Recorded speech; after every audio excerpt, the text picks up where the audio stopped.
Makhluk apa yang diikat dalam neraka? Dan kalau syaitan diikat, kenapa manusia masih buat jahat?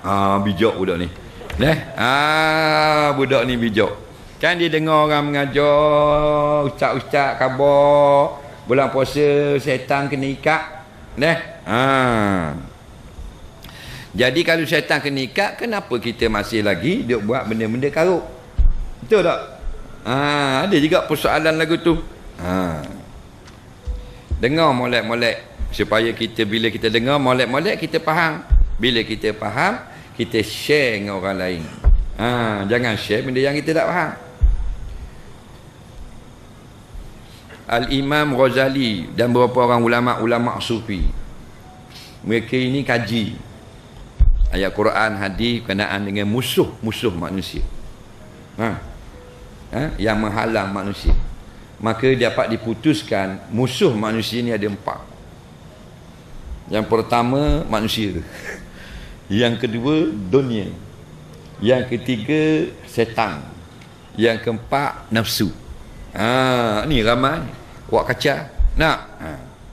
Maka dalam hadis kata iza jaa Ramadan futihat abwabul jannah wa ghuliqat abwabun nar.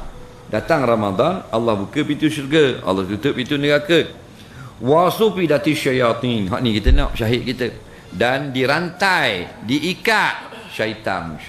Maknanya iblis, hak yang menghasut manusia.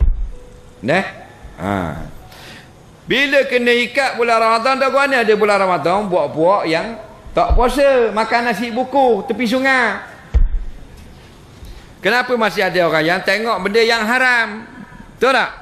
Kenapa masih ada orang yang tulis benda yang haram, status Facebook, kutuk orang dan sebagainya? Dah kena ikat dah kan?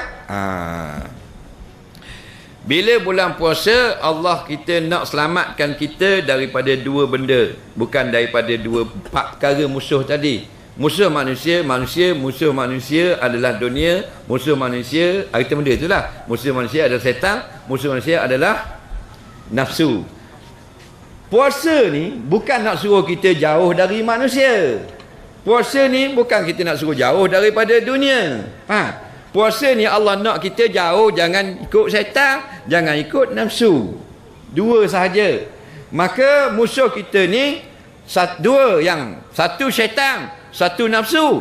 Allah tolong ikat syaitan untuk kita. Faham tak? Bulan Ramadan, bulan lain mung kena lawan sendiri. Bulan puasa Tuhan tolong ikat. Satu lagi mung kena ikat.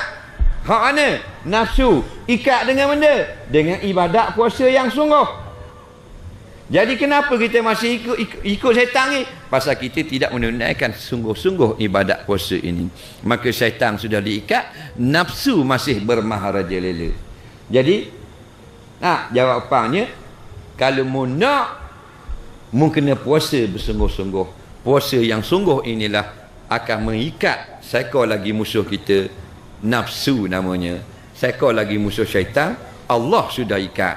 Jadi kalau kita ikat seekor saja, rimah 2 ekor, selamat tak kita?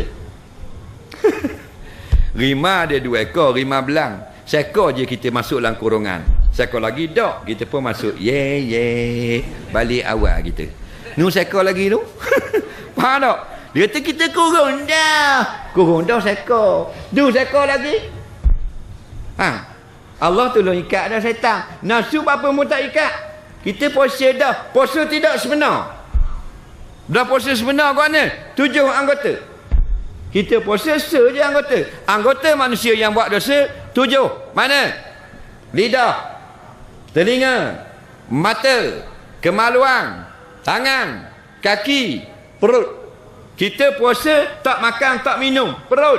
Lidah mengopak, tangan tulis fitnah, kaki sepak orang, dan mata tengok orang lanjang. Telinga dengar orang duduk cerita maki hamung dan sebagainya. 6-1. 1 puasa, 6 tak puasa.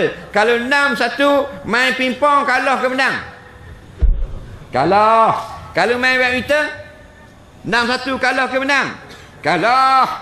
Kalau main bola, Gopeng lawan Liverpool, 6-1 kena separuh masa. Kalah ke menang? Kalah. Puasa kita juga, perut je puasa, 6 anggota tak puasa. 6-1. Kalah 6. Terjawablah dah. Tak apa tu. Ada lagi pandangan ulama. Sikit sudah. Nah.